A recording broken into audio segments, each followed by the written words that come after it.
Hi guys, welcome to another episode of Purple Conversations. It's been a while. I missed you guys. Life's been lifing. I'm gonna say it. and as the Lord always does, it teaches me things in the most unconventional of ways.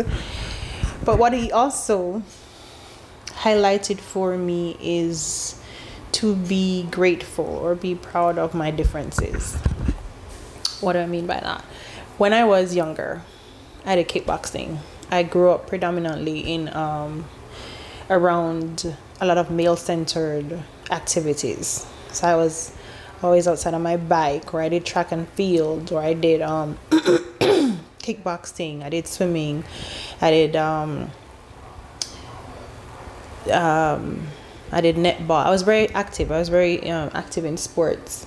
So I ended up in a lot of male-dominated spaces. And because I was a skinny girl, I got underestimated a lot, which used to bother me. But then my sensei told me to use that to my advantage.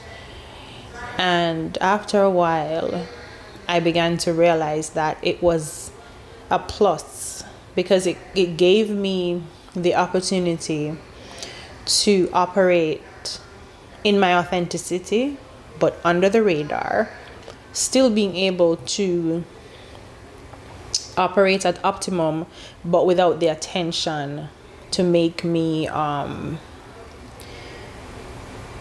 then when I showed up, people had a limited expectation, and then I would exceed those expectations till in the kickboxing world it became to the point where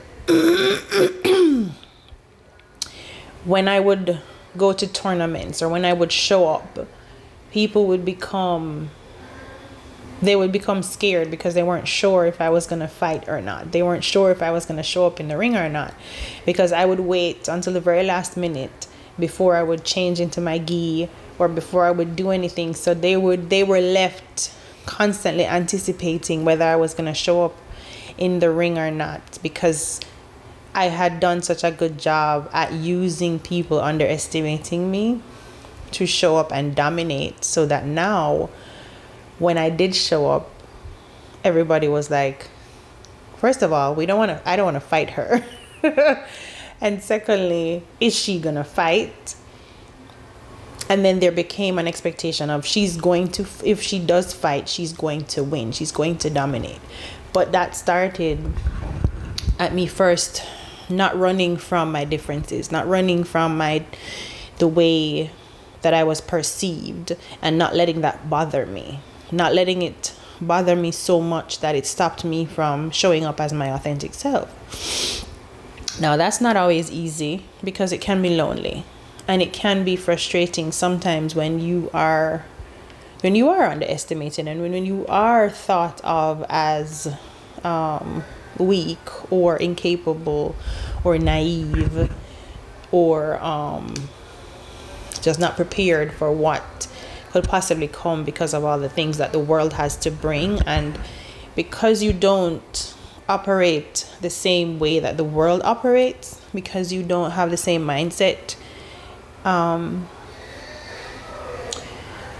the same outlooks, the same decision to let what was sent to break you, what was sent to make you hate people, or what was sent to make you so cold and callous. When you refuse to be that, it gives people the opportunity to perceive you as being naive, or it gives people the opportunity to think they can take advantage of you. And that has been the case most of my life. And with all the things that I have gone through, with all the things that I have endured, with all the things that I have overcome, I've been told, I have heard so many times that you're not going to be able to manage that. You're not going to make it. I don't know that you're going to be capable of doing that. However, every space that I make a decision to step into, my only competition is me. So I never go in looking to prove anybody. I don't have anything to prove to anybody but myself. I don't have anything to prove to anybody but God. And I don't need to prove it to him because he's put it in me. So if he's put it in me, and if he's brought me to this situation, if he's brought me to this place, if he's brought these people in my space, it means that he's already equipped me to deal with this. So I now go about seeking, what do I need to tap into that will help me deal with this situation? What gifts, what skills, what resilience, what is in me that he's already equipped me? Because if he's bringing this to me, if he's brought me to this, it means that I'm capable. Does that always feel good? Heck to the no. Do I always want to? No. I'm like, God, sometimes I would really like to just experience ease. Sometimes I'd really not like to have to be strong.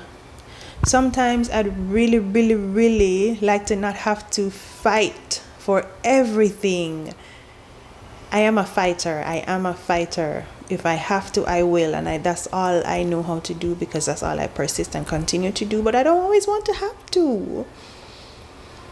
But will I? Yes. Will I do it in the way that others expect? Probably not. But will I achieve whatever the goal is? Yes. Because anything I set out to do, I complete. However, my journey may not always be quick.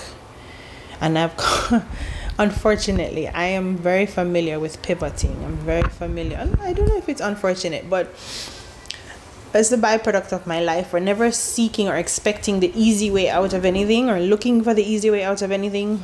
My journey has been exponentially longer, exponentially more challenging, because I genuinely do believe the word of God. I genuinely do believe that we are supposed to be and operate like Jesus. That's hard. It is the harder path, because to not do people the way they do you, that's hard. To not let what was meant to break you, that's hard. To not let all the trauma and all the things become the excuse, that's hard. To love people when you know they are hurt, their intentions is to hurt you, that's hard. To forgive people when you know they have intentionally and maliciously hurt you, that is hard. To show up when it's inconvenient for you, that's hard. Those are not the easy way out. The easy thing is to hold grudges. The easy thing to do is to stay angry. The easy thing to do is to do you just like you did me. The easy thing to do is to shut your emotions off. I'm so stubborn that I absolutely refuse to give the enemy that kind of victory. I refuse to relinquish. I refuse to become the victim. I refuse to let everything that he's thrown at me take away my softness, take away my genuineness, take away my care and my genuine love for people. I refuse to let him make me become cold and heartless, because the scary thing about me is I know if I do, because I could very easily become cold. I could very easily become heartless. I could very easily become the villain. But I refuse. I refuse to let him steal from me. I refuse to let him steal my heart. I refuse. And as a result, my life is harder. But I look forward to it, because I genuinely want, at the end of my life, to be able to say, I know I don't do everything perfectly, for sure. I make mistakes, I fall, I have my weak moments, but I never stay down.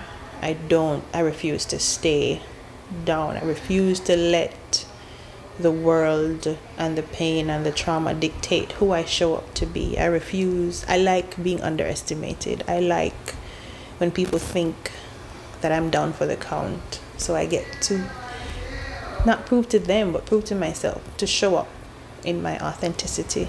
And I hope you choose to do the same. Don't let this world steal your joy. I love you.